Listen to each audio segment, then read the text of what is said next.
Hello friend, তোমরা সবাই কেমন আছো? আশা করছি তোমরা সবাই খুব ভালো আছো। আমিও কিন্তু অনেক ভালো আছি। আবারও নিয়ে চলে এসেছি আজকে একটা নতুন রেসিপি নিয়ে। রেসিপিটার নাম হলো পাটাল পাসিন্দা। আমি এটা আলু দিয়ে বানিয়েছি। তোমরা এটা আলু ছাড়াও বানাতে পারো, আলু দিয়েও বানাতে পারো। খুব দুটো দিয়ে খুব সুন্দর লাগবে। আলু দেওয়াতে কিন্তু স্বাদের কোনো হেরফের হবে না। তো এটা চলো রেসিপিটা স্টার্ট করা যাক। আর এটা বানানোর জন্য প্রথমে আমি কড়াইতে 4 চামচ তেল নিয়ে নিয়েছি। নিয়ে আলুকে লম্বা লম্বা করে কেটে নিয়েছিলাম, সেটাকে আমি ভাজা করে নেব। আলুগুলোকে ভালো করে ভাজা করব। নুন হলুদ দিয়ে আমি আলুগুলোকে ভালো করে ভাজা করে নেব। কড়া করে ভাজা হয়ে গেলে আলুগুলোকে আমি তুলে নেব। এপিট ওপিট লাল করে প্রথমে ভেজে নেব। ভেজে আমি আলুগুলোকে তুলে নেব। আলুগুলোকে তুলে নেওয়ার পর আমি এখানে 8টা গোটা পটল নিয়েছি। পটলগুলোকে আমি হালকা করে গাগুলোকে ছিলে নিয়েছি, একটু একটু করে রেখে দিয়েছি খোসা।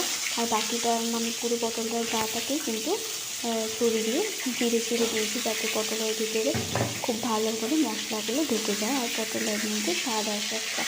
তো পটলগুলোকে এগুলো ভালো করে ভেজে নিতে হবে। বেশি লাল করে ভাজবার দরকার নেই, যাতে মিটিয়ে যাবে পটলগুলো। একটু হালকা হালকা করে ভাজা হলেই পটলগুলোকে আমি উঠিয়ে নেবো। তো পটলগুলো আমার একটু হালকা হালকা ভাজা হয়ে গেছে, তো আমি উঠিয়ে নেবো। আর দিয়ে দেবো সেই তেলের মধ্যে ফোড়নে আমি 2টো তেজপাতা দিয়ে দিয়েছি। আর দিয়েছি কিছু গরম মশলা, যার মধ্যে 2টো দারচিনি, 3টে লবঙ্গ, এলাচ আর 2 লবঙ্গ আছে। দিয়ে দেবো তারপর 1 চা চামচ আদা বাটা দিয়ে ভালো করে নাড়াতে হবে। আর তারপরে আমি দিয়ে দেবো একটা টমেটোকে কুচো করে রাখা। আদা টমেটোটাকে দিয়ে ভালো করে মেশাতে হবে। মেশানোর পর আমি সমস্ত মশলাগুলো একের পর এক দিয়ে দেবো। 1 চামচ নুন, 1 চামচ হলুদ গুঁড়ো, 1 চামচ জিরে গুঁড়ো, 1 চামচ লঙ্কার গুঁড়ো। আপনারা যেরকম ঝাল খান সেই হিসাবে আপনারা লঙ্কাটা দেবেন। আমরা একটু বেশি ঝাল খাই বলে 1 চামচ ভর্তি করে লঙ্কা গুঁড়ো দিয়েছি ধনের গুঁড়ো। আর এটাকে সম্পূর্ণ ভালো করে মিশিয়ে নিতে হবে, যাতে নিচে লেগে না যায় মশলাটা। এবং আমি একটু কাশ্মীরি লাল লঙ্কা গুঁড়ো এখানে দিয়ে দিয়েছি লাল হওয়ার জন্য। তো 1 চা চামচ কাশ্মীরি লাল লঙ্কা গুঁড়ো আপনারা অ্যাড করে দেবেন।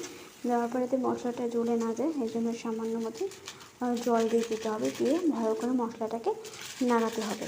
মশলাটা ভালো করে কষাতে হবে, যাতে নিচে লেগে না যায় আর যাতে পুড়ে না যায়, সেটার দিকেও একদম ধ্যান রেখে একদম আস্তে করে দিতে হবে গ্যাসটাকে।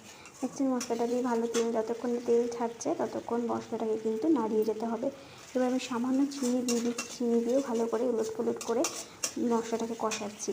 মশলাটা ভালো করে কষানো হয়ে গেছে। এবার আমি ভেজে রাখা আলুগুলোকে দিয়ে দেবো। আলুগুলো দিয়েও ভালো করে কষাতে হবে। আলুগুলো ভালো করে কষাবো। কষিয়ে নাড়াচাড়া দিয়ে দেবো। একদম গ্যাসের ফ্লেমটাকে একদম লো করতে হবে। আলুগুলো দিয়ে ভালো করে কষানো হয়ে গেছে। মশলাগুলো দিয়ে তেল ছেড়ে গেছে আর আলুটা একটু হয়ে গেছে। এবার আমি ভেজে রাখা পটলগুলোকে দিয়ে দেবো। ভেজে রাখা পটলগুলোকে দিয়েও ভালো করে মিশিয়ে নিতে হবে পটলের গায়ে সমস্ত মশলাগুলোকে। এবার আমি এখানে 4 মগজ বাটা দিয়েছি। 2 চামচ 4 মগজকে জলে গুলে আমি এখানে দিয়েছি। আপনারা চাইলে এখানে কাজু বাটাটাকেও দিতে পারেন, দুটোতেই স্বাদ খুব সুন্দর আসে। আমার কাছে 4 মগজ অ্যাভেলেবেল ছিল, তো আমি 4 মগজ দিয়েই এটা বানিয়েছি। আর দিয়ে দিয়েছি এখানে 250 মতন দুধ এখানে 250 মতন উষ্ণ গরম করে নিয়েছি দুধটা। ঠান্ডা দুধ দেবেন না, দুধটাকে একটু উষ্ণ গরম করে নেবেন। তো দিয়ে আমি নাড়াচাড়া দেবো এবং একটু গ্রেভি হওয়ার জন্য এটাকে আমি 10 মিনিটের জন্য ঢেকে রাখবো।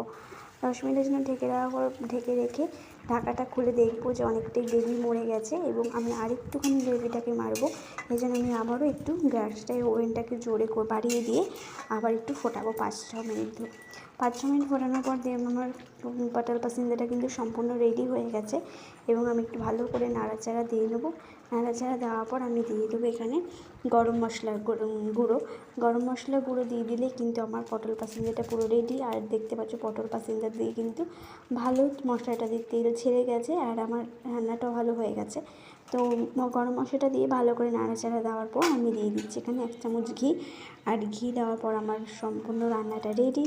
একদমই খুবই ইজি আর খেতে কিন্তু দুর্দান্ত পটল পাসিন্দা। আমি এটা আলু দিয়ে করেছি, আপনারা চাইলে আলু ছাড়াই বানাবেন। ভিডিওটা কেমন লাগলো অবশ্যই কমেন্টে জানাবেন।